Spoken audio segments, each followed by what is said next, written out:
Today we're going to discuss the Big Ten and Pac-12's decision to postpone the college football season. College football fans, don't forget to like and subscribe for more content.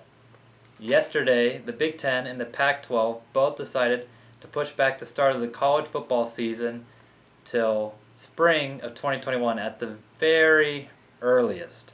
Dylan, what do you think about this move? I agree with it. I mean, they voted, 12-2, Big Ten presidents voted that to, postpone the season. So, I mean, if they think that's in their best interest to do, I support it in that sense. I just think it comes at a weird time where high school sports still kind of planning on having their season. You have some schools that have canceled or postponed it. But, the Big Ten and Pac-12 canceling their seasons like this out of nowhere is definitely very surprising. I mean, what do you think? I think it's surprising how late they waited, but it makes sense.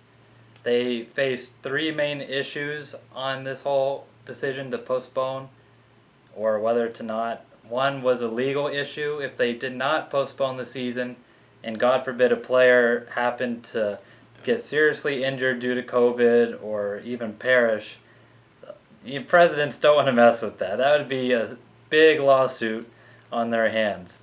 Number two is the health concerns in general. Yep.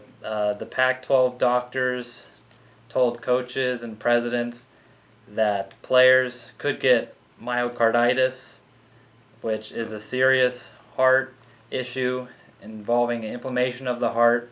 The main issue around COVID health-wise is that we don't know long-term effects of the disease. I mean, you have to think, though, that they thought about creating like a bubble system, maybe in a dorm somewhere on their campuses, but it only takes one person to go out to a party and mess it up for everybody. So I mean, I have to assume they thought of consequences. Maybe you could pull scholarships from people that don't abide by the protocol, but yeah. I mean, it's a tough situation in that sense. And in response to the bubble system, that's part of my third point, is that their fear of unionization. If they go to a bubble, that is like a sure sign that is already the obvious that these student athletes are not student athletes. Yeah. Athletes. They are, in fact, employees as well as students. This isn't, half and half. They're making money for their programs. If you put them in a bubble, that is a sure sign saying, we're protecting you, which is fine. Obviously, protection is good, but protecting you, unlike the regular students, showing that there's a discrepancy between the two. Yeah, I mean, it's estimated to lose billions for these programs by not playing football this fall. So. Yeah, how do you think this affects SEC, ACC, Big 12? Well, personally, I mean, SEC, they're gonna. I believe that they will be holding the season. Nothing's going to stop them. That SEC they basically will do eat and drink football to host that or the hoist, the title trophy at the end of the year. I feel like their dream situation is all the other conferences pull out, postpone their seasons, and they just get the fall to themselves. The revenue they could pull in there is insane. Guarantees the national championship.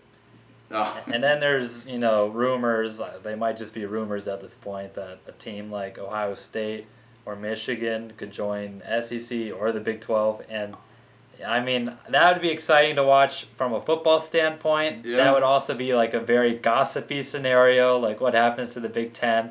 Does my Big 12 conference come back to being, one of the main ones in the... Well, I mean, the Ohio State's athletic director came out and said that they don't have any plans to do what you just said, but I know Nebraska is definitely considering it. Scott Frost. I don't think really believes in the whole COVID situation here. Yeah, he's just trying to not have as bad of a season as he did last year. But Scott... Hey, you're not doesn't look like they'll lose a game this year. You're not going to get fired if you're not going to lose a game this year. Exactly. Exactly. Oh. What do you guys think will happen from here on out? Let us know down below. Thanks for watching, and have a great rest of your day. See y'all.